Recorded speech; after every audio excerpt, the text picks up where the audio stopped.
हर रंग में तू हर बू में तू हर जा में तू हर दम, हर रंग में तू हर बू में तू हर जा में तू हर दम, देखता हूँ जिधर चाहता ही आपके रहम करो, देखता हूँ जिधर चाहता ही आपके रहम करो। मत मजबूर सही अल्लाह तू मजबूर नहीं, मत मजबूर सही अल्लाह तू मजबूर नहीं, मैं तुझसे तू सही तू तो मगर दूर नहीं, मैं तुझसे तू सही तू तो मगर दूर नहीं। रुक सर से बरका का जरा पर्दा उठा दूं, रुक सर से बरका का जरा पर्दा उठा दूं, लिल्लाही मुझे हुस्न खुदा दाद दिखा दूं, लिल्लाही मुझे हुस्न खुदा दाद दिखा दूं। नामाज যেমন ফরজ, রোজা যেমন ফরজ, যাকাত যেমন ফরজ, হজ যেমন ফরজ, আল্লাহর জমিনে আল্লাহর দ্বীন কায়েম করা ফরজ। বর্তমান সারা বিশ্বের মুসলমানের দিকে তাকাইলে এমন এক বিচিত্র দেখা যায়, এর থেকে মুক্তি পাওয়ার একমাত্র উপায় হলো প্রত্যেকটা মুসলমান শাসক এবং সর্বজনিত সকলে এমন ভাবে প্রস্তুত থাকা, জিহাদের জন্য সবসময় প্রস্তুত থাকা। আজকে তো বর্তমানে আমাদের যুগে পবিত্র জিহাদ নিয়ে বিভিন্ন চিনিমিনি খেলতেছে বিভিন্ন দল ভাবে, এই জন্য জিহাদ সংক্রান্ত আয়াতটাই আমি নিয়েছি। 10 পারা 3 নম্বর পৃষ্ঠার শুরুতেই আল্লাহ তাআলা মুসলমানদেরকে একটা নির্দেশ দিয়েছেন। আজকে থেকে নেই, যখন রাসূল সাল্লাল্লাহু আলাইহি ওয়াসাল্লাম ছিলেন তখন থেকে এই নির্দেশটা জারি ছিল। সাহাবায়ে কেরাম এই নির্দেশের উপর আমল করেছেন, তাবিঈও নির্দেশের উপর আমল করেছেন, এবং তাবে তাবিঈও নির্দেশের উপর আমল করেছেন, এবং আরব আমিরাত ইসলামী আমানত যেটাকে বলে আফগানিস্তানও সেটার উপর ফলো করেছে, কিন্তু বাকি ইসলামী যে রাষ্ট্রগুলো এই আয়াতের উপর ফলো করে নাই। এই জন্য আমি এই আয়াতটা নিলাম। আল্লাহ তাআলা বলতেছেন ওয়া'iদু লাহুম মাসতাতা'তুম মিন কুওয়াতিন, আল্লাহ পাক রব্বুল আলামিন বলতেছেন ও দুনিয়ার মুসলমানরা, তোমরা এমন ভাবে প্রস্তুত থাকো, ওয়া'iদু লাহুম মাসতাতা'তুম, এই দুনিয়ার জমিনের মধ্যে তোমরা এমন ভাবে প্রস্তুত থাকবে, মাসতাতা'তুম তোমাদের যা সাধ্য আছে তা নিয়ে এমন ভাবে তৈরি থাকো, প্রস্তুত থাকো, মিন কুওয়াতি যে শক্তি আছে ওই শক্তি নিয়ে এমন ভাবে তোমরা প্রস্তুত থাকো, ওমিন দিবাতিল খাইরি যে পরিমাণ অস্ত্র শস্ত্র আছে সবকিছু নিয়ে এমন ভাবে সজ্জিত হয়ে থাকবে, এমন ভাবে তৈরি থাকবে। তুরহিবুনা বিহি আদুল্লাহ ওয়া আদুকুম, তোমরা মুসলমানরা যখন সমস্ত স্বার্থ অনুযায়ী সামর্থ্য অনুযায়ী যখন তোমরা জিহাদের জন্য প্রস্তুত থাকবে শক্তি অনুযায়ী, আর আল্লাহর দুশমন কোরআনের দুশমন যারা আছে, ইসলামের দুশমন যারা আছে, তাদের অন্তরে আল্লাহ পাক রব্বুল আলামিন ভয় ঢুকিয়ে দেবেন। এটা হলো সামান্য অনুবাদ করলাম। এখন আসেন জিহাদ আমরা কি জন্য করব, কয়টি জিহাদ এবং কার বিরুদ্ধে জিহাদ করব, কি প্রতিক্রিয়া জিহাদ করব, এটা আমাদের জানা দরকার। কয়েকটি বিষয় আমাদের জানা দরকার। আজকে সারা বিশ্বের মুসলমান অধঃপতনের একটাই মাত্র কারণ, শত্রুর পরিচয় ভুলে গেছে। যে জাতি শত্রুকে বন্ধু মনে করবে ওই জাতির ধ্বংস অনিবার্য, তার মধ্যে কোনো সন্দেহ নাই। এই কথাটাই আল্লাহ তাআলা 1400 বছর আগে পবিত্র কোরআনুল কারীমে রাসূলকে জানিয়ে দিয়েছেন, আউযু বিল্লাহি মিনাশ শাইতানির রাজীম, বিসমিল্লাহির الرحمن الرحيم يا أيها الذين آمنوا لا تتخذوا اليهود والنصارى أولياء بعضهم أولياء بعض মুসলমান ভাইরা আমার আল্লাহ পাক রব্বুল আলামিন সমস্ত মুমিনদেরকে জানায় দিলেন ইয়া আইয়ুহাল্লাযীনা আমানু হে ঈমানদারগণ লা তাত্তাখিযুল ইয়াহুদা তোমরা কখনো গ্রহণ করবে না ইহুদিদেরকে আও নাসারা এবং নাসারাদেরকে আউলিয়া বন্ধু রূপে কেন বাদুহুম আউলিয়া বাদ দুনিয়ার জমিনের মধ্যে যত বিধর্মীরা আছে ইহুদি বলা নাসারা বলা খ্রিস্টান বলা বৌদ্ধ বলা যত জাতি আছে সমস্ত বিধর্মীরা এই জমিনের মধ্যে মুসলমানদেরকে দুনিয়া থেকে দূরীচ্ছাদ করার জন্য সবাই একে অপরের বন্ধু আল্লাহ তাআলা বলে দিয়েছেন ইহুদি নাসারা তাগুতের অনুসারী যারা তারা সমস্ত বাতিল তারা আমাদের কখনো বন্ধু হতে পারে না আজকে দেখেন বর্তমান যুগে সারা পৃথিবীতে মুসলমানের সংখ্যা প্রায় 200 কোটি 200 কোটি মুসলমানের সংখ্যা আর 62টা রাষ্ট্র মুসলমানদের দখলে থাকার পরও জরিপ করা হয়েছে 1/3 মুসলমান এবং 100-এর মাঝে প্রায় 30% মুসলমান বাকিরা অন্যান্য ধর্মানুসারী তারপরও দেখা যায় কোন কোন রাষ্ট্রের মধ্যে মুসলমান আক্রান্ত ইসলাম নিরাপদ আবার কোন কোন রাষ্ট্রের মধ্যে ইসলাম নিরাপদ না কিন্তু মুসলমান নিরাপদ যেমন ফিলিস্তিন আরকান কাশ্মীর নাইজেরিয়া আলজেরিয়া এই সমস্ত অঞ্চলের মধ্যে মুসলমানরা ওয়াজ নসিহত শোনা তো দূরের কথা কোনো পরিবেশ তো নাই বরং তাদের রক্তই জমিন বঞ্চিত করে ফেলছে এমন আক্রান্ত তাদেরকে করে ফেলেছে অর্থাৎ এই সমস্ত অঞ্চলের মধ্যে দেখা যায় পানির দাম আছে কিন্তু মুসলমানের রক্তের কি নাই কথা বলেন না রক্তের দাম না পানির দাম আছে মুসলমানের রক্তের কি নাই দাম আবার কোন কোন অঞ্চলের মধ্যে যেমন বাংলাদেশ এরপরে যে সৌদি আরব আরব আমিরাত দুবাই কাতার এগুলোর মধ্যে মুসলমান নিরাপদ তবে মুসলমান নিরাপদ ইসলাম আক্রান্ত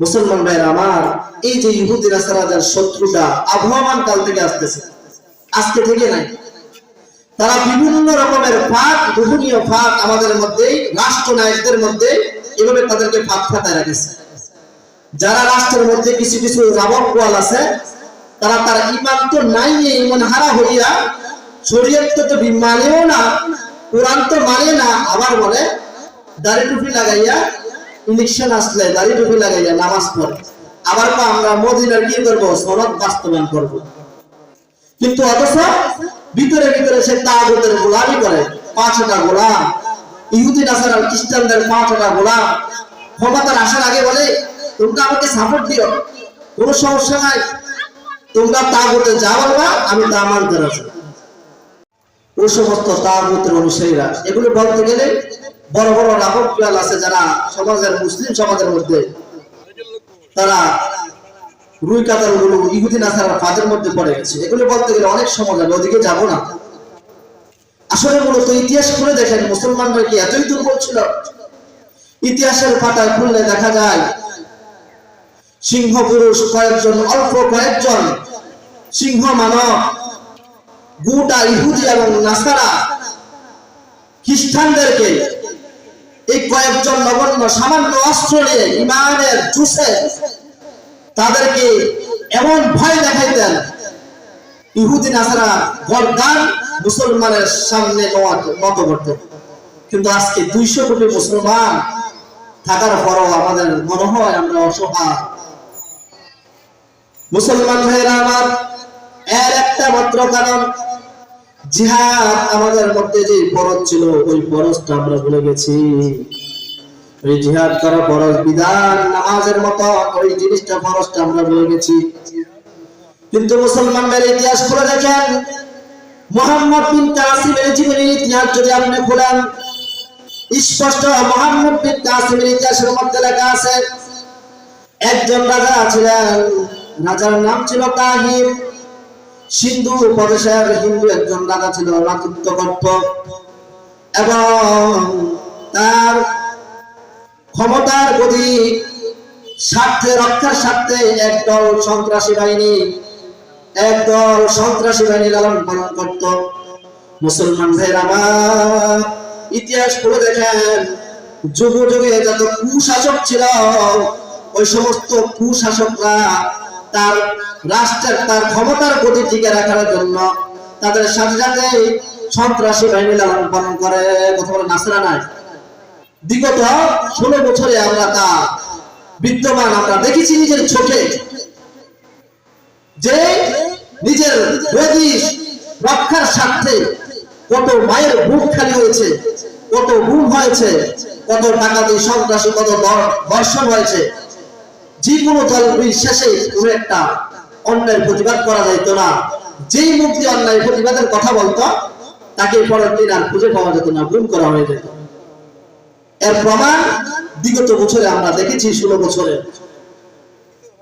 এখন মুসলমান ভাইরা আমার, আমাদেরকে সতর্ক থাকতে হবে, যাতে করে এই সমস্ত কুশাসক যারা সন্ত্রাসী বাহিনী লালন পালন করে, জনগণের ভাগ্য নিয়ে ছিনিমিনি খেলে, জনগণের ভাগ্য নিয়ে ছিনিমিনি খেলে, জনগণের উপর অত্যাচার করে সন্ত্রাসী বাহিনী দিয়ে, জনগণের যে সুখ পাওয়ার কথা, যে শান্তি পাওয়ার কথা, অত্যাচারে জনগণের চুপ থাকে, ওই সমস্ত লোকদেরকে যেন দ্বিতীয়বার আবার সুযোগ দেওয়া না হয়। কারণ রাসূল করিম সাল্লাল্লাহু আলাইহি ওয়াসাল্লাম হাদিসের মধ্যে বলেছেন, লা ইউদাবুল মুমিনু মিন জুহুরি ওয়াহিদিন মাররাতাইন, কোন মুমিন এক গর্তে দুইবার দংশিত হয় না। মুসলমান ভাইরা, আপনি জানলে অবাক হবেন, আপনার নবী, আমার নবী মুহাম্মদুর রাসূলুল্লাহ সাল্লাল্লাহু আলাইহি ওয়াসাল্লাম যখন পৃথিবীর বুকে ত্যাগ করলেন, আল্লাহ রাসূল সোমবারে 10টার দিকে মৃত্যুবরণ করলেন, কিন্তু রাসূল সাল্লাল্লাহু আলাইহি ওয়াসাল্লামকে সোমবারও দাফন করা হলো না, মঙ্গলবারও দাফন করা হলো না। আল্লাহ রাসূলকে বুধবারে দাফন করলেন। এক চারটা কারণ, তার মধ্যে 1 নম্বরের কারণ হলেন, আল্লাহ রাসূল যখন মারা গেলেন, আল্লাহ রাসূলের পরে খেলাফতের রাজত্ব কাকে দিবেন, আমির কাকে বানাবেন, দেশের প্রতিনিধিত্ব কাকে বানাবেন, এই জন্য এই ফাসলা দিতে সোমবার দেরি হয়ে গেলেন, মঙ্গলবার দেরি হয়ে গেলেন। মঙ্গলবারে বিকেলের দিকে একটা ফয়সালা হলো যে রাসূলের পরে খেলাফতের দায়িত্ব হবে সাইয়্যিদুনা হযরত আবু বকর সিদ্দিক রাদিয়াল্লাহু তাআলা। মুসলমান ভাইরা আমার, যখন এই সিদ্ধান্ত চূড়ান্ত হলো, বুধবারে রাসূল করিম সাল্লাল্লাহু আলাইহি ওয়াসাল্লামকে দাফন করা হলো। ও মুসলমান, প্রশ্ন হলো, রাসূল মারা গেছেন, রাসূলকে 3 দিন কেন রাখলেন? এই জন্য রাখলেন, কোন একটা রাষ্ট্রের মধ্যে যদি আমিরুল মুমিনিন না থাকে, খেলাফত কায়েম করা, দ্বীনি আল্লাহর প্রতিষ্ঠাতা করা রাহবার না থাকে, ওই উম্মতগুলো গুমরাহ হয়ে যায়, ওই উম্মতগুলো ফাসাদের মধ্যে পড়ে যায়, ওই উম্মতগুলো ফিতনার মধ্যে পড়ে যায়, ওই উম্মতগুলোর মধ্যে দুর্নীতি বেড়ে যায়, খুন রাহাজানি দর্শন বেড়ে যায়। এই জন্য আল্লাহ রাসূলের লাশকে 1 দিন নয়, 2 দিন না 3 দিন রাখা, খেলাফতের রাজত্ব আবু বকরকে দিয়া তারপরে রাসূলকে দাফন করা হয়েছে। এই জন্য মা বোনদেরকে বলবো, সমস্ত মুসলমানদেরকে বলবো, এমন কোন ভুল করেন না। আল্লাহ রাসূল সাল্লাল্লাহু আলাইহি ওয়াসাল্লাম হাদিসের মধ্যে বলেছেন, আদ-দাল্লু আলাল খায়রি কাফাইলিহি, যে ব্যক্তি কোনো ভালো কাজের ফল দেখায়, সে ওই ভালো কাজ করার মতো সওয়াব পায়। তার বিপরীতে হাদিসের মধ্যে এসেছে এবং কোরআনে কারীমের মধ্যে, সুমাইয়া তাওয়াল্লাহু মিনকুম ফাইন্নাহু মিনহুম, যারা তাগুতের অনুসরণ করবে, যারা বলবে আমরা শরীয়ত মানি না, আমরা ইসলাম মানি না, ভিতরে ভিতরে তাগুতের গোলামি করে, ক্ষমতা আসার জন্য তাগুতের পাও ছাপে, উপরে দিয়ে লেবাস ধরে, ওই সমস্ত লেবাসদারীরা দেখবেন তারা শরীয়ত করে না, নাস্তিকের মতন, কিন্তু যখন ভোট আসে তখন সাজে। এই জন্য মুসলমান ভাইরা আমার, হাদিস শরীফের মধ্যে রাসূল করিম সাল্লাল্লাহু আলাইহি ওয়াসাল্লাম তাদের ব্যাপারে কোরআনে কারীমের মধ্যে বলেছেন, ওয়া মান ইয়াতাওয়াল্লাহু মিনহুম, তারা যে তাগুতের অনুসরণ করছে তারা তাগুতের মতন, যদিও নামে মুসলমান, কিন্তু তারা তাগুতের পাঁচটা গোলাম, মানুষের যেই আজাদি আছে আজাদি কেড়ে মানুষকে আবাদি বানাতে চায়, মানুষের উপর অত্যাচার করতে চায়, ক্ষমতা গিয়ে মানুষের উপর জুলুম নির্বাচন করতে চায়। ওই সমস্ত কাজ কারবারে তারা ইহুদি নাসারার দালাল গুলা পাঁচটা গুলো এভাবে করবে, তারাও ইহুদের মতো, আর তাদেরকে যারা অনুসরণ করবে তারাও ইহুদের মতো। ইন্নাল্লাহা লা ইয়াহদিল কওমাজ যালিমিন, আল্লাহ বলেন তাদেরকে যারা অনুসরণ করবে তারাও ইহুদের মতন হবে, তাগুতের যারা অনুসরণ করবে তারাও ইহুদের মতো হবে। এবং ওমাইয়া তাআলা ইন্নাল্লাহা লা ইয়াহদিল কওমাজ যালিমিন, আল্লাহ তাআলা কওমাজ জালিমদেরকে কখনো হেদায়েত দান করেন না। আমরা তো বুঝি না আল্লাহ তাআলা কওমাজ জালিমদের কি করেন, হেদায়েত দান করেন না। মুসলমান ভাইরা আমার, আপনি একটা জিনিস চিন্তা করেন, কাল কিয়ামতের ময়দানে যখন আপনার আমলনামা দেওয়া হবে, আপনি আপনার আমলনামার মধ্যে দেখবেন দর্শনের গুনাহ, রাহাজানির গুনাহ, ডাকাতের গুনাহ, সন্ত্রাসের গুনাহ, খুনের গুনাহ আপনার আমলনামায় দেখবেন। দর্শনের গুনাহ, দুর্নীতির গুনাহ, ঘুষ গুম সবকিছুর গুনাহ দেখবেন। দেখার পরে আল্লাহ বললেন, আল্লাহ আমি তো দর্শন করি নাই, আল্লাহ আমি তো কাউকে খুন করি নাই, আমি তো অন্যায় ভাবে কাউকে কারো অত্যাচার করি নাই, জুলুম করি নাই, হায় আল্লাহ তারপরেও আমলনামায় আমার আমলনামায় এই সমস্ত গুনাহ লেখা হলো। আল্লাহ বলবেন, এ বান্দা শোনো শোনো, তুমি দুনিয়ার জমিনে একটা সুযোগ ছিল তুমি ইসলামকে প্রতিনিধিত্ব বানানো, কিন্তু তুমি ইসলামকে প্রতিনিধিত্ব বানাও না, এমন একজনকে তুমি প্রতিনিধিত্ব বানাইছ যে তার ক্ষমতা যাওয়ার পরে তোমার পাওয়ারের কারণে সে দর্শন করেছে, তোমার পাওয়ারের কারণে সে কি করেছে, গুম করেছে, তোমার পাওয়ারের কারণে সে দুর্নীতি করেছে, এমন কোন খারাপ কাজ নাই করে নাই। তুমি যেহেতু তাকে সামর্থ্য দিয়েছ, তুমি যেহেতু তাকে নির্বাচনে জয়ী করেছ, সুতরাং তোমার নেতা যেহেতু জাহান্নামে গেছে, আজকে তুমিও এই আমলনামা নিয়ে জাহান্নামে যাও। নাউজুবিল্লাহ বলেন না ভাই। মুসলমান ভাইরা আমার, এই জন্য সতর্ক থাকতে হবে আমার ইমান যেন নষ্ট না হয়। যে কথা বলতেছিলাম, রাজা তাহির সে তার গদি রক্ষার্থে সন্ত্রাসী বাহিনী লালন পালন করত, জনগণের আজাদি কেড়ে নিয়ে আবাদি বানায় রাখত, জনগণকে গোলামি বানায় রাখত। ও মুসলমান ভাইরা আমার, একদিন তার সন্ত্রাসী জনগোষ্ঠী মুসলিম মুবাল্লিগের স্ত্রীর উপর আক্রমণ করে, সব রহমান ঘটায়। ওই মুসলিম মুবাল্লিগের স্ত্রী ইজ্জত হারা স্ত্রী করে যখন দগ্নি দেয়, 2-3 দিন হয় নাই, কিছুদিনের মধ্যে মুহাম্মদ বিন কাসিম মাত্র 17 বছরের নওজোয়ান, কথা বলেন কয় বছরের, কথা বলেন 17 বছরের নওজোয়ান, একটি মুজাহিদ বাহিনী গঠন করলেন, নারায়ে তাকবীর দিলেন, নারায়ে তাকবীর দিয়ে ওই রাজা দিরাজের বিরুদ্ধে যুদ্ধের ঘোষণা করলেন, মাঠের ময়দানে জিহাদের ময়দানে মোকাবেলা করলেন। দেখা গেল রাজা তাহিরের সংখ্যা বেশি থাকার পরও, অস্ত্র বেশি থাকার পরও কিন্তু মুহাম্মদ বিন কাসিমের ইমানের চেতনা, মুজাহিদ বাহিনীর ইমানের চেতনার সাথে নারায়ে তাকবীর বলে দিয়ে ওই রাজা তাহিরকে পরাজিত করে তার কল্যাণটাকে দুটুকরা করে বুঝিয়ে দিলেন, মুসলিম মহিলারা কখনো বেয়ারুস হতে পারে না।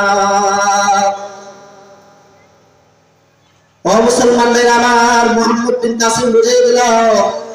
কিন্তু আজকে দেখা যায় ফিলিস্তিনি কত মা বোনেরা দর্শনের শিকার হয়েছে, কত নির্যাতনের শিকার হয়েছে, আর তার মধ্যে কত মুসলমান মা বোনেরা দর্শিত হয়েছে, নির্যাতিত হয়েছে।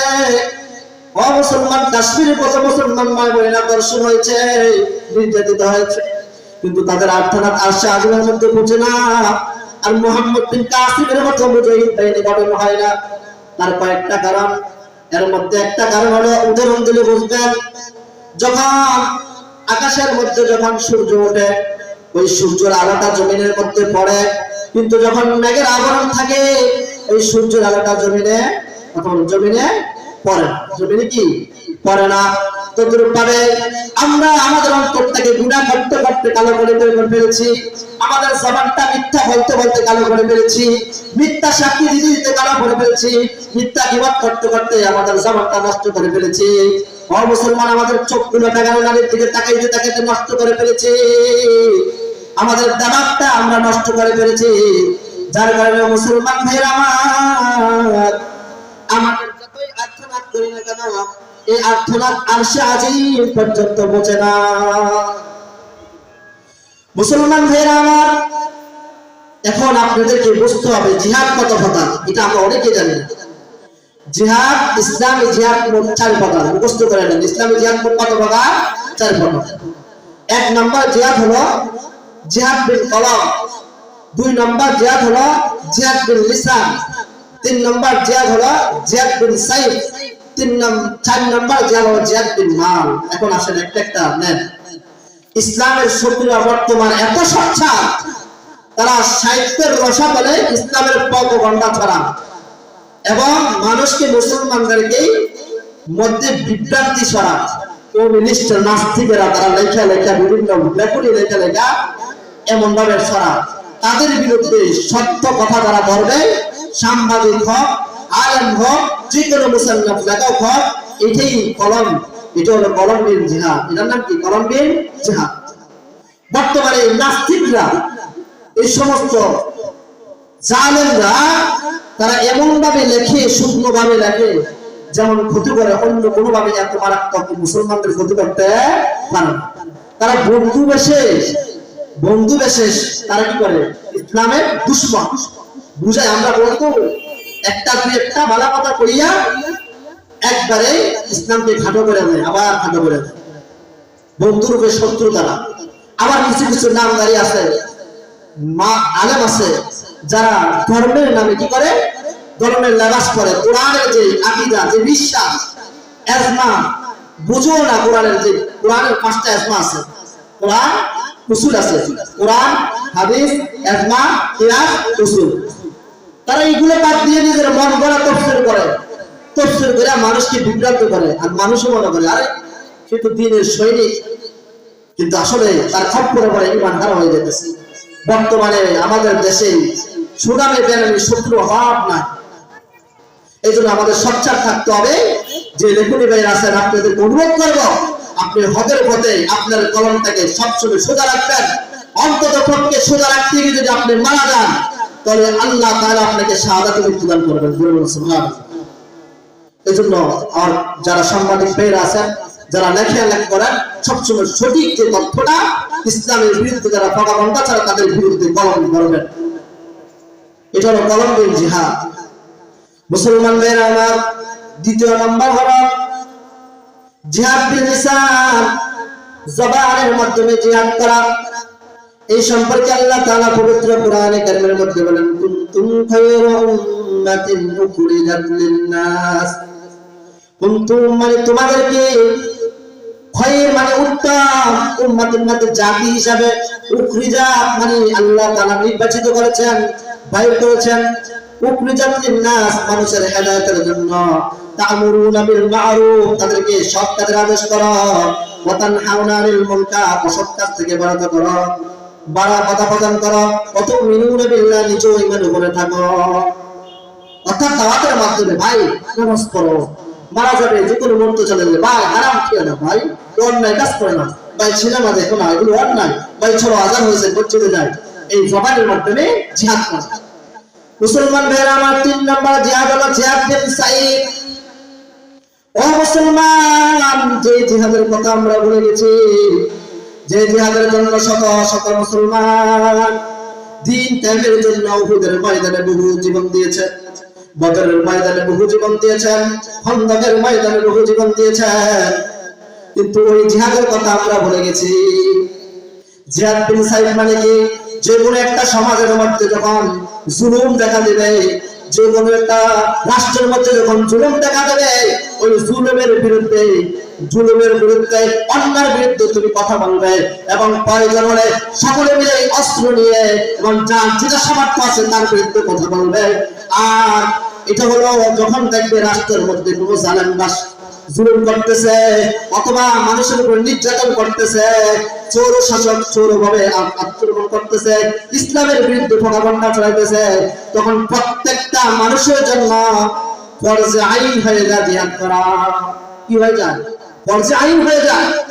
ওই ফরজে আইন আদায় করার জন্য যদি কোনো ব্যক্তি মারা যায়, অন্যায়ের বিরুদ্ধে প্রতিবাদ করার জন্য যদি কোনো ব্যক্তি মারা যায়, আল্লাহ পাক রব্বুল আলামিন পবিত্র কোরআনে কারীমে বলেন, ওয়ালা তাকুলু লিমান ইউকতালু ফি সাবিলিল্লাহি আমওয়াত বাল আহইয়াউ ওয়ালাকিন লা তাশউরুন। আল্লাহ বলেন ওয়ালা তাকুলু, ও দুনিয়ার মানুষ তোমরা বলো না, লিমান ইউকতালু, যে মানুষটা অন্যায় প্রতিবাদ করতে গিয়ে শহীদ হয়েছে তাকে তোমরা ওয়ালা তাকুলু লিমান ইউকতালু ফি সাবিলিল্লাহ, আল্লাহর রাস্তায় আমওয়াত, তোমরা তাকে কি বলো না, মৃত বলো না, বরং বাল আহইয়াউ ওয়ালাকিন লা তাশউরুন, বরং সেই জীবিত কিন্তু তোমরা ধারণা করতে পারো না। ইসলামের হুকুম হলো কোন ব্যক্তি জালেমের বিরুদ্ধে অস্ত্র ধরে অথবা মুখের জবানের মধ্যে প্রতিবাদ করতে গিয়ে যদি সে শহীদ হয়ে যায়, শরীয়তের আইন হলো তার যে অবস্থা আছে তাকে গোসল দেওয়ার প্রয়োজন নাই, ওই অবস্থা তাকে কবর করে দাও, কারণ সে এই অবস্থা কাল কিয়ামতের ময়দানে উঠবে। সুবহানাল্লাহ। কারণ আল্লাহ বলেন সে মরে নাই, জীবিত এবং রিজিক প্রাপ্ত। তাফসীরের কিতাবের মধ্যে লেখেন যে ওই যে মারা যায়, শহীদ হয়ে মারা যায়, সে কি হয়, তার কবরের মধ্যে আল্লাহ রিজিক পৌঁছান। সুবহানাল্লাহ। তার রূহটা একটা সবুজ পাখির মধ্যে ঢুকে যায়, আর সে জান্নাতের যেখানে মন চায় সেখানে বিচরণ করে, যা মন চায় তা ভোগ করতে পারে। সুবহানাল্লাহ। এই জন্য রাসূল করিম সাল্লাল্লাহু আলাইহি ওয়াসাল্লাম বুখারী শরীফের হাদিসের মধ্যে আছে, আল্লাহর রাসূল বলেন সুম্মা উকুতু সুম্মা ইয়া সুম্মা উকুতু সুম্মা ইয়া, আল্লাহ গো আপনার 3 টাইমের জন্য মাত্র আমাকে একটা জীবন দিয়েছেন, আপনি যদি আমাকে একটা না দুইটা না তিনটা নয় 100টা জীবন দিতেন, তারপর আপনার 3 টাইমের জন্য আমি রাসূল 100 বার আমি শহীদ হয়ে যেতাম। সুবহানাল্লাহ। রাসূল শহীদ হয়েছে কি হয় না, জিহাদের মাধ্যমে, বিশের মাধ্যমে, ওই ভুলে গেলে অনেক সময় যাবে। এই জন্য মুসলমান মেয়েরা আমার ঠিক তদ্রুপভাবে জিহাদ বিন সাইদ অন্যায়ের বিরুদ্ধে যখন দেশের মধ্যে রাষ্ট্রের মধ্যে কোনো জালেম জুলুম করবে, অথবা কোনো রাষ্ট্রের মধ্যে জালেমরা মানুষের উপর নির্দ্বিধায় অত্যাচার করে, তখন পার্শ্ববর্তী যে মানুষগুলো আছে তাদের উপর ফরজে আইন হয়ে যায় তাদের বিরুদ্ধে জিহাদ করা। কি হয়ে যায়? ফরজে আইন হয়ে যায়। মুসলমান ভাইরা আমার, শুধু তাই নয়, আল্লাহ তাআলা পবিত্র কোরআনে কারীমের মধ্যে বলেন ইন্নাল্লাহা আশতারা মিনাল মুমিনিনা আনফুসাহুম, আল্লাহ তাআলা বলেন ইন্নাল্লাহ, নিশ্চয় আল্লাহ তাআলা আশতারা ক্রয় বিক্রয় করেছে মিনাল মুমিনিনা, মুমিনদের সাথে, কিসের বিনিময়? আনফুসাহুম, তাদের জীবনটা। আমি আল্লাহ বলতে চাইতেছেন আমি ক্রয় করে নিয়েছি মুমিনদের থেকে তাদের জীবনটা, আমওয়ালাহুম, তাদের মালগুলো কিসের মাধ্যমে? বিআন্না লাহুমুল জান্নাহ, কিসের মাধ্যমে? জান্নাতের বিনিময়। বিআন্না লাহুমুল জান্নাহ, জান্নাতের মাধ্যমে আমি মুমিনের সব কিছু জান মাল আমি ক্রয় করে নিয়েছি, তাকে জান্নাত দিব। অর্থাৎ ক্রয় করা হয়ে গেছে। যেই শহীদ হয়ে যাবে, যে জীবন দিয়ে দেবে, মনে করলেন তার আল্লাহ তাআলা জান্নাতের বিনিময় কি করে দিয়েছেন? ক্রয় করে দিয়েছেন। আর এটা আল্লাহ তাআলা বলেন ওয়াদান হাক্কা আলাইনা ওয়াদান আলাইয়া ফিত তাওরাত, তো শোনো আমার তা হক, আমি যে বলছি সেটা সত্য। তাওরাতে আমি ওয়াদা করেছি, ওয়াল ইনজিলে ওয়াদা করেছি, ওয়াল কোরআনের মধ্যে ওয়াদা করেছি। সুবহানাল্লাহ। এখন মুসলমান আমাদের বুঝতে হবে, একজন খ্রিস্টান পাদ্রী শাহ ওলিউল্লাহ মুহাদ্দিস গালিবী রাহমাতুল্লাহ আলাইহি প্রশ্ন করে, চাচা আপনারা বলেন ইসলাম শান্তির ধর্ম, আমি তো দেখি আপনাদের পূর্বপুরুষরা শান্তির ধর্ম যেটাকে বলতেছেন, তারা তো মানুষকে কতল করে আসছে, কি করে আসছে? হত্যা করে আসছে।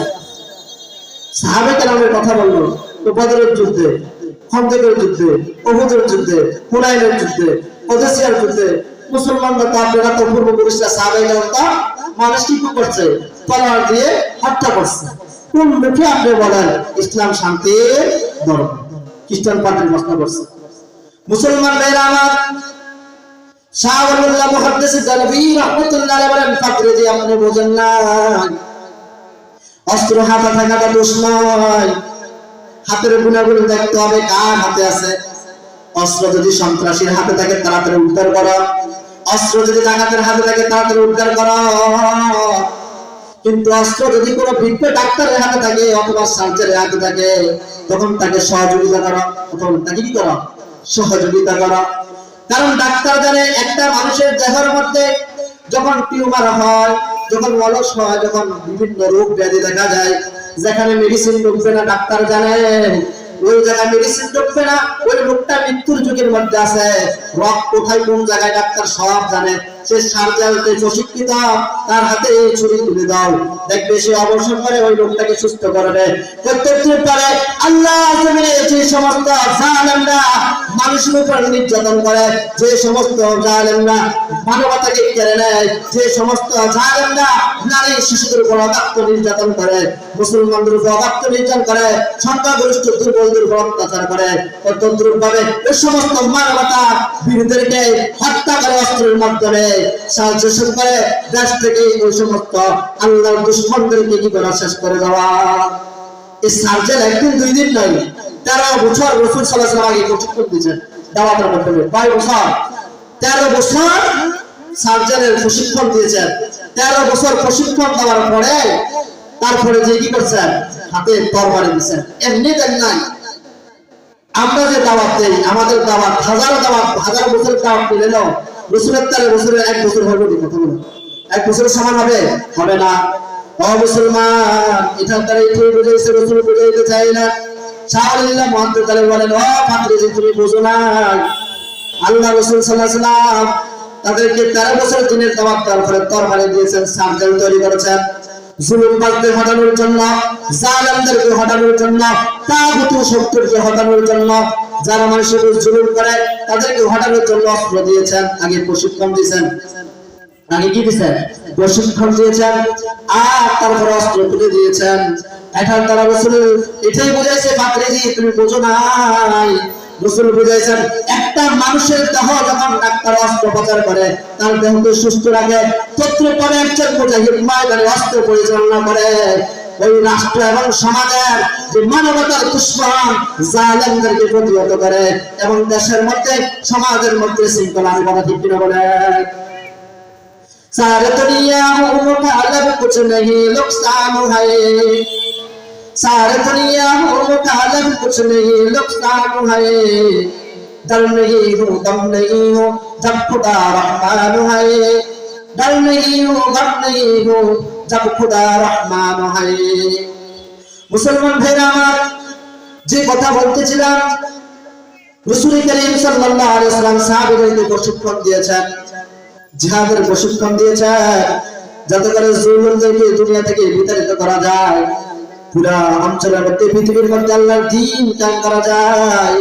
এই জন্য জালেমদেরকে প্রতিহত করার আল্লাহ রাসূল সাল্লাল্লাহু আলাইহি ওয়াসাল্লাম প্রশিক্ষণ দিয়েছেন। মুসলমান ভাইরা আমাদেরকে বুঝতে হবে, রাসূল সাল্লাল্লাহু আলাইহি ওয়াসাল্লামের যেমন জজবা ছিল, ইমানি তেমন জজবা ছিল। এখন আপনি বলবেন হুজুর বর্তমানে তাগুতের শক্তি বেশি পাওয়ার, আমরা বলি কি বলি না, কথা বলেন, বলি কি বলি না?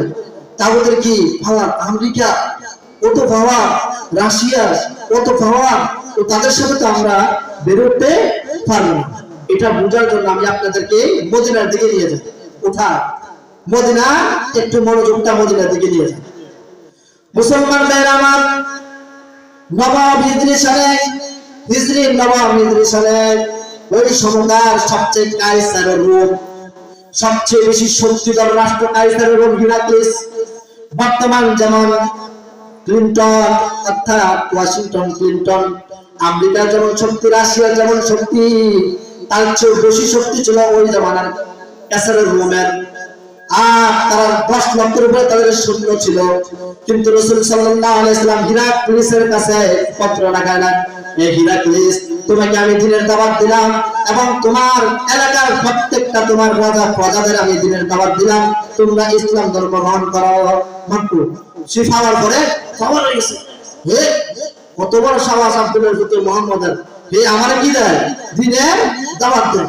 লক চিঠি লেখছে, কি লেখছে? আব্দুল্লাহ পুত্র নয়, আবার সিএডি লাগিয়ে দিয়েছে। কি করে দেখো, তাদের আলামতটা আমাদের কি করো, পর্যবেক্ষণ করো। বর্তমানে বাংলাদেশে তাগুতের যে শাসকগুলো আছে, এখন যারা বলে শরীয়ত মানে এই মানে সেই মানে, তাদের ভিতরে তাগুতের অনুসারী আমেরিকার 5,000 গোলাম, ভারতের 5,000 গোলাম, রাশিয়ার 5,000 গোলাম আছে না নাই? কথা বলেন, আছে না নাই? আছে। দলে দলে তারা এজেন্ট কাজ করতেছে, সিআইডি কাজ করতেছে। কিন্তু আমরা মুসলমানদের ইমানের শক্তি না থাকার কারণে তারা ভালোই ময়দানে কাজ করতেছে। কিন্তু রসুলের জামানা রসুলের অবস্থা দেখেন, সে সিআইডি ফাড়াই দিছে যে দেখ সাহাবীদের কোন অবস্থা, রসুলের কি অবস্থা করে, একটু আমার কাছে কি নিবে, রিপোর্ট দিবে। মুসলমান ভাইরা আমার, আল্লাহ রসুলের হাতে যখন চিঠি গেল, আল্লাহ রসুল জানাবে মুহাম্মদুর রাসূলুল্লাহ, চিঠিটা পাওয়ার পরে ওই চিঠি নিয়ে আল্লাহ রসুল সাল্লাল্লাহু আলাইহি ওয়াসাল্লাম সিরাজুল মুনীর গম্ভীর্য চেহারা নিয়ে মসজিদে নববীর পাশে দাঁড়ায় গেলেন। আর হেদায়েতের আলো নক্ষত্র সাহাবায়ে কেরাম এসে দাঁড়ায় গেলেন। আল্লাহ রাসূল সাল্লাল্লাহু আলাইহি ওয়াসাল্লাম বলেন, দেখো আমরা রোমের কাইসার রোমকে আমরা চিঠি দিয়েছি দিনের যাওয়ার জন্য, আর সে আমাদের হুমকি দেয়, বলে হে মুহাম্মদ খবরদার, তোমাকে আমি দয়া করছি, মেহেরবানি করছি, তোমাকে বলতেছি না তো তোমাকে আমি আক্রমণ করতাম, তোমার রাষ্ট্রের উপর আমি আক্রমণ করতাম, মদিনায় আক্রমণ করতাম, তোমাকে দয়া করছে, মেহেরবানি করছে, তুমি আমার কাছে মাথা নত করো এবং আত্মসমর্পণ করো। রসুল বলেন তারা মনে করছে যে আমরা মনে আতঙ্কে আছি, আমরা কি আছি, আতঙ্ক আছি। রসুল বলেন তারা আমাদেরকে চিনতে পারে নাই আমরা কারা, আমরা হলাম এমন সৈনিক, একমাত্র যদি মাথা নত করি একমাত্র আল্লাহর কাছে মাথা নত করি, এই সন্তান আল্লাহকে ছাড়া কারো কাছে মাথা নত করি না। প্রয়োজনে সন্তান কাটা যেতে পারে, তারপরে এই সন্তান কোন কাগজ শক্তির কাছে কোনো বাধা হতে পারে না, কি হতে পারে না, বাধা হতে পারে না। ও সাহাবায়ে কেরাম, তোমাদের যা কিছু আছে, সুবহানাল্লাহ বলেন, যা কিছু আছে তা নিয়ে তোমরা প্রস্তুত হয়ে যাও। যখন এই ঘোষণা দিবে যার কাছে যা কিছু আছে সব কিছু নিয়ে তোমরা কি থাকো, বলেন প্রস্তুত থাকো। মুসলমান ভাইয়েরা সিআইডি সব দেখতেছে কিনা, কথা বলেন, সিআইডি রিপোর্টটা দেখতেছে কিনা, সব দেখতেছে। রাসূল যখন চাইলেন, ওই সময় ফসলের মৌসুম ছিল, ফসল কাটার মৌসুম, তখন আল্লাহ তাআলা আয়াত নাযিল করে দিলেন, সুবহানাল্লাহ বলেন, আয়াত নাযিল করেন, মান যাল্লাযী ইউরিদুল্লাহা কারদান হাসানান فيضاعف له أضعافا كثيرا। الله أكبر। আল্লাহ রাসূল আয়াত নাযিল করেন, আল্লাহ রাসূলের উপর আয়াত নাযিল করে দিলেন। আল্লাহ বলেন, ও রাসূল আমার বান্দাদেরকে জানিয়ে দেন, আপনার উম্মতদেরকে জানিয়ে দেন, মান যাল্লাযী ইউরিদুল্লাহ, আমি আল্লাহ আজকে আমার বান্দার কাছে মান যাল্লাযী ইউরিদুল হাসান, কর্জে হাসানা চাইতেছি। সুবহানাল্লাহ বলেন, কি চাইতেছে? আল্লাহ বলে আমি কর্জে হাসানা চাইতেছি। আমার বান্দাদেরকে বলে দেন, আপনার উম্মতদের বলে দেন, আমি আল্লাহ আজকে তাদের কাছে কর্জে হাসানা চাইতেছি। ফায়ুতাহিবহু, ওই এইটা যে কর্জে হাসানা দিবে তারে আমি কি করব না, 10 গুণ না, 70 গুণ না, 700 গুণ না, আমি তাকে দেব আদওয়াফান কাসীরা। তো বান্দা দেবে গনে গনে, আমি দেব অগণিত, বান্দা দেবে বান্দার সাধ্য মতে, আমি দেব আমার শান মতে দেব। সুবহানাল্লাহ। ও মুসলমান ভাইরা, এই দৃশ্য দেখার পর সমস্ত সাহাবীরা আল্লাহ তাআলা কর্জে হাসানা চেয়েছেন, আর রাসূল তা গ্রহণ করবেন। সমস্ত সাহাবীদের কাছে যা কিছু ছিল সব কিছু যুদ্ধের জন্য প্রস্তুতি নিলেন, সব কিছু নিয়ে প্রস্তুত থাকলেন, সামনে উপস্থিত করলেন। যা কিছু ছিলেন, উমর রাদিয়াল্লাহু তাআলা আস্তবর সব অর্ধেক আইনা আল্লাহ রাসূলকে দিয়ে দিলেন। সিদ্দিক আকবর রাদিয়াল্লাহু তাআলা যখন বললেন, সিদ্দিক আকবর তার ঘরের আসবাবপত্র পুরানো হতে যা কিছু আছে সব কিছু এনে দিলেন। যখন তিনাকে আল্লাহ রাসূল প্রশ্ন করলেন, ও সিদ্দিক আকবর, তোমার ঘরের জন্য কি রেখে এসেছো? তখন সিদ্দিক আকবর রাদিয়াল্লাহু তাআলা তখন উত্তর দেয়, পুরানা সারারা ফুলে বাস সিদ্দিকি আল্লাহ উসকে রাসূল বাস। রাসূল আমার জন্য, আল্লাহ আল্লাহ রাসূল আমার ঘরের জন্য যথেষ্ট। উসমান রাদিয়াল্লাহু তাআলা এত বেশি দান করলেন, এত বেশি দান করলেন, রাসূল খুশি হইয়া বলতেছেন, আর সিআইডি দেখতেছেন, রাসূল খুশি হয়ে বলতেছেন, লিকুল্লি নাবিয়্যিন রাফিকুন ফিল জান্নাহ, ওই প্রত্যেক নবীর সাথে একজন বন্ধু থাকবে জান্নাতে। কোথায়? জান্নাতে। প্রত্যেক নবীর সাথে একজন বন্ধু জান্নাতে থাকবে। ও রফিকু, আমার বন্ধু হবে ফিহা, ওই জান্নাতের মধ্যে উসমান ইবনে আফফান, আফফানের বেটা উসমান। সুবহানাল্লাহ। ফুটারে দিচ্ছে তো মাথা বড়, কি ব্যাপার, ইবারে এত জজবা। শুধু তাই না মুসলমান ভাই আমার, একটু পরে দূর থেকে দেখা যায় একটা মহিলা বোরকা পরা অবস্থায় বোরকার মধ্যে থাকিয়া একটা ছোট বাচ্চা কোলে করে আল্লাহ রাসূলের দিকে আসতেছে। আল্লাহ রাসূল সাল্লাল্লাহু আলাইহি সাল্লাম বললেন, মা তুমি কে? কয় আমি শহীদের ওমর, উহুদ যুদ্ধের সময় আমার স্বামী শহীদ হয়েছেন, আমি শহীদের স্ত্রী। আল্লাহ রাসূল মনে করছেন হয়তোবা খাদ্যের অভাব এই জন্য আসছে। মা তুমি চলে যাও, তোমার ভাইকে আমি রেশন পাঠাই দিব, তুমি নিতে পারবে না। তখন ওই মহিলা বলে, ইয়া রাসূলুল্লাহ সাল্লাল্লাহু আলাইহি ওয়াসাল্লাম, আমি কোনো কিছু নিতে আসি নাই, বরং আমি আজকে আল্লাহ রাসূল কি যে আল্লাহ তাআলা কর্জে হাসানা চেয়েছে আল্লাহ রাসূল গ্রহণ করবে, কিন্তু আমি আমার ঘরের মধ্যে আমার পরনের জামা ছাড়া কোনো কিছু দেখি নাই। তখন আমার কষ্ট লাগলো, আমি কি দেব? তখন আমি আসতে হঠাৎ আমার লক্ষ্য আসলো, আরে আমার আমার স্বামীর শহীদের একটা আমানত আমার কাছে আছে। কি আছে? একটা আমানত আছে। এই সন্তানটাকে আল্লাহ রাসূলকে দিয়ে দেয় জিহাদের ময়দানের জন্য। সুবহানাল্লাহ। মুসলমান ভাইরা আমার যখন দিলেন ওই আমানত, যখন দিলেন রাসূল সাল্লাল্লাহু আলাইহি ওয়াসাল্লামের কাছে দিলেন, আল্লাহ রাসূল চোখের পানি ছেড়ে কাঁদলেন। কাঁদিয়া বললেন, মা এই বাচ্চার আমি কি করবো? সে তো তলোয়ার চালাইতে পারবে না, সে তো কোনো যুদ্ধ করতে পারবে না, আমি এই বাচ্চাকে নিয়ে আমি কোনো কিছুই তো করতে পারবো না, কিন্তু তুমি এই বাচ্চাকে কেন দিলে? তখন বলি, ইয়া রাসূলুল্লাহ আপনার উপর যখন চতুর্দিক থেকে তীর আক্রমণ আসবে, এই শহীদের ছেলের দিয়ে আপনি আক্রমণ ঠেকাবেন যাতে করে আপনার শরীরে না লাগে। আল্লাহ রাসূল এটা শুনিয়া বাচ্চাটাকে ঘুরে নিলেন, চুমু দিলেন, বললেন, মা একদিন ছিল এটা শহীদের আমানত, এখন এটা আল্লাহ রাসূলের আমানত এবং শহীদের আমানত, তুমি এই বাচ্চাকে লালন পালন করো, একদিন সেই দিনের জন্য কুরবান হয়ে যাবে। সুবহানাল্লাহ। কত বলেন ক্যাসার রোডের যে রিপোর্টটা তারা দেখে কি দেখে না?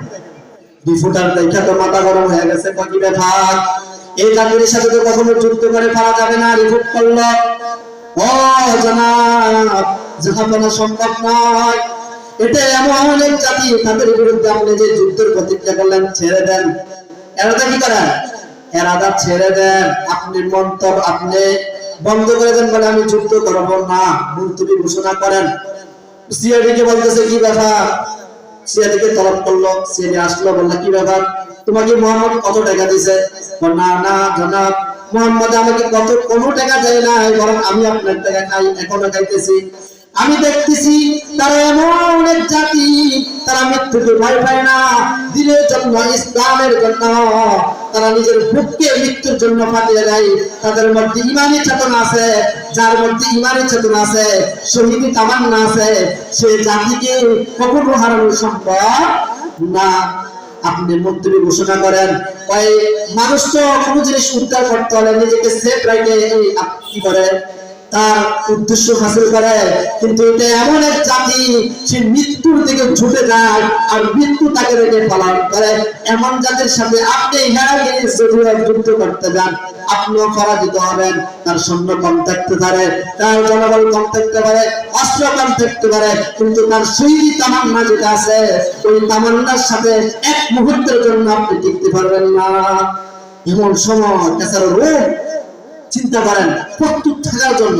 আচ্ছা এটার জন্য প্রমাণ এরপর দেখেন সে মন্ত্রী বসে বলে বলল, মোহাম্মদ আমি আর এই মুহূর্তে কি করবো না, মদিনা আক্রমণ করবো না, মদিনা কি করবো না, আক্রমণ করবো না।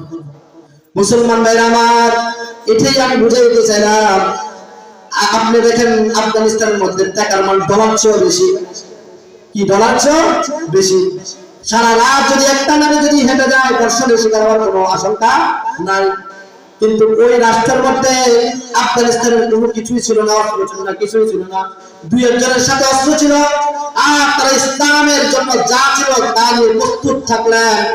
এই জাতি আবার হাইটে হাইটে কিভাবে যুদ্ধ করবো, কোনো বিমান নাই, কোনো কিছু নাই, কিন্তু তারা নারায় তাকবীর দিয়ে কত কিলোমিটার দূরে যাইয়া আফগানিস্তানের উপরে যা যা আছে তা সামর্থ্য নিয়ে ইমানের শক্তি নিয়ে যখন আক্রমণ করলো, রাষ্ট্রে এরকম আমেরিকার ওয়াশিংটনের মতো শত্রু ধররা ফালাইতে বাধ্য হয়েছে কি হয় নাই? কথা বলে ফালাইতে বাধ্য হয়েছে কি হয় নাই? কিন্তু মুসলমান ভাইয়ের আমার আল্লাহ তাআলা এটাই বুঝাইলেন, ও দুনিয়ার জাতিরা, মুসলমানেরা, তোমরা যদি এরকম যদি প্রতিজ্ঞা করো, তোমাদের যা আছে সেই সামর্থ্য যদি তোমরা যদি কি করো, প্রস্তুত থাকো, অস্ত্র শক্তি সামর্থ্য যদি এইভাবে প্রস্তুত থাকো, তাদেরকে যদি হুমকি দাও, যদি ইমানের দুর্বলতা প্রকাশ করো, তাগুতকে লাঠি মেরে ফেলে দাও, তাগুতের কোনো জায়গা বাংলাদেশে হবে না। যে জায়গার মধ্যে 98% মুসলমান, সেই জায়গার মধ্যে তাগুতের কোনো অনুসরণ থাকতে পারবে না। এরকম আমরা আমাদের ইস্তিহার আমাদের অন্তরের মধ্যে জাগরণ করতে হবে। এটা যদি জাগরণ করে, তাহলে সাহাবীর ঈমানের সাথে যখন আমাদের ঈমান আসবে, তখন দেখবেন শুধু ওয়াশিংটন না, এমনকি রাশিয়া থেকে সমস্ত বিজাতিরা আমাদের দেখে ভয় পাবে। আল্লাহ বলেন, তোমরা ভয় পাওয়ার দরকার নাই, তোমরা যখন এভাবে প্রস্তুত থাকবে, তাদেরকে যখন এভাবে যখন প্রস্তুত থাকবে, দেখবেন তাদের অন্তরের মধ্যে আমি আল্লাহ কি ঢুকাই দেব, ভয় ঢুকাই দেব। আল্লাহু রাব্বুনা মুহাম্মদ নাবিয়ুনা নাহনুল মাতিউহুমা নাহনু কুল্লু হিজবিল্লাহ লা নাখাফু ইল্লাল্লাহ ওয়া তাসিম বিহাবিলিল্লাহ লা নাখাফু ইল্লাল্লাহ ওয়া তাসিম বিহাবিলিল্লাহ মুজাহিদ ফি দীনিল্লাহ আল জিহাদ সাবিলুনা মুজাহিদ ফি দীনিল্লাহ আল জিহাদ সাবিলুনা نقيم في دين الله لا إله إلا الله نقيم في دين الله لا إله إلا الله ليس الملك للظالم قال الملك للظالم ليس الملك للظالم قال الملك للظالم لا نخاف أمريكا ولا نخاف روسيا لا نخاف إسرائيل ولا نخاف إنديا إله الدين قصدنا الله ربنا محمد نبينا نحن المهديون نحن كل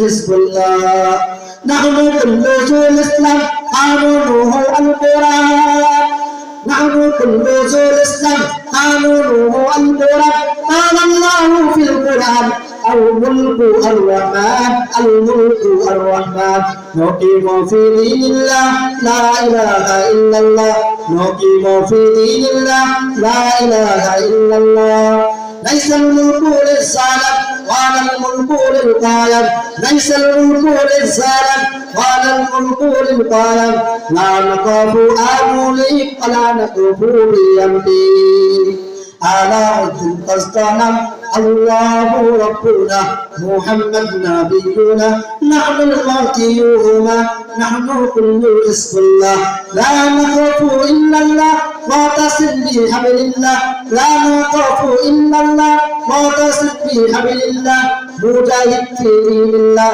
الجهاد سبيلنا কথা ঠিক কিনা বলেন মুসলমান ভাইরা আমার উহুদ যুদ্ধের সময় একটা কাহিনী বলি দুইজন বাচ্চা ছোট বাচ্চা রাসূল করিম সাল্লাল্লাহু আলাইহি ওয়াসাল্লাম উহুদ যুদ্ধে যাওয়ার জন্য রাসূল সাল্লাল্লাহু আলাইহি ওয়াসাল্লাম দৃষ্টি করতেছে কে কে যুদ্ধের ময়দানে যাবে উহুদ যুদ্ধে যুদ্ধ করার জন্য কে কে যাবে আল্লাহ রাসূল একটা লিস্ট তৈরি করতেছেন কি করি লিস্ট এর মধ্যে সবাইকে কাতার বন্দী করে দাঁড়ালেন এর মধ্যে একটা ছোট বাচ্চা এসে দাঁড়ায় গেলেন তার নাম হলো কি রাফে এসে দাঁড়ায় গেলেন ইয়া রাসূলুল্লাহ ইয়া হাবিবাল্লাহ আল্লাহ রাসূল দেখতে বললেন মাত্র তার বয়স 12 বছর আল্লাহ রাসূল বললেন তুমি সরে যাও তোমার বয়স মাত্র 12 বছর যুদ্ধ কোনো ছেলে খেলা না তখন সে এরকম কি দিলেন উকি দিয়ে বললেন ইয়া রাসূলুল্লাহ আমার বয়স কম হতে কিন্তু আমি গঠনের দিক থেকে কি বড় আমি গঠনের দিক দিয়ে অনেক বড় একটু দিয়ে দেখাইলেন আল্লাহ রাসূল বলেন তোমার মধ্যে দিনের ইচ্ছা জলপা আছে দিনের রাস্তায় কুরবান হওয়ার জন্য যাও চলো তুমিও চলো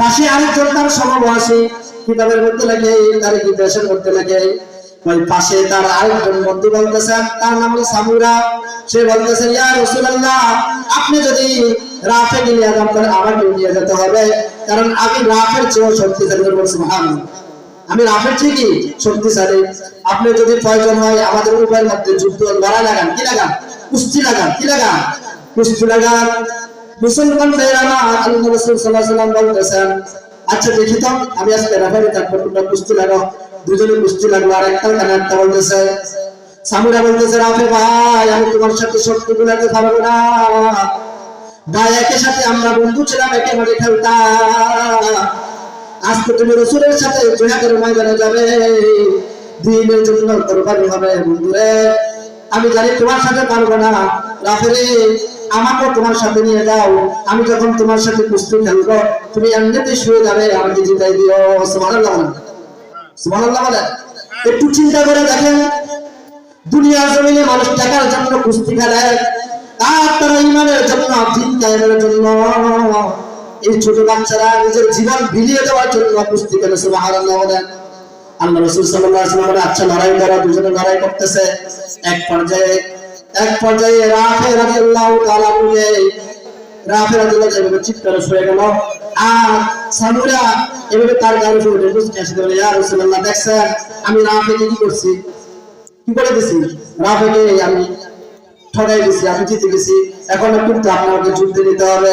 আল্লাহ রাসূল টপ টপ করে চোখের পানি ছেড়ে দিয়েছেন। চোখ দিয়ে আল্লাহ রাসূল সাল্লাল্লাহু আলাইহি ওয়াসাল্লামের চোখ দিয়ে চোখের পানি ছেড়ে আর বলে, রাফিরে ও সামুরা আমি বুঝি তোমরা কানে কি কইছো, তারপরও তোমরা এই ছোট দুইজন বাচ্চা আল্লাহর রাস্তায় শহীদ হওয়ার জন্য তোমরা প্রতিযোগিতা করেছ। সুবহানাল্লাহ। কিন্তু আজকে আমাদের মধ্যে শহীদ তামান্না আমাদের মধ্যে নাই।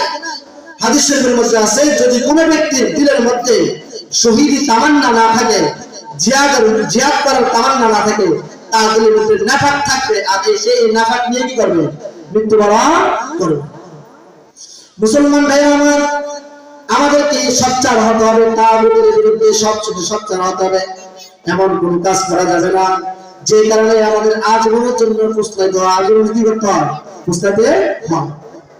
এই জন্য আমাদের সব সময় জিহাদের জন্য আমাদের কি থাকতে হবে, তৈরি থাকতে হবে। তাহলে জিহাদ মোট কত প্রকার বলছি, অথবা কত প্রকার, 4 প্রকার।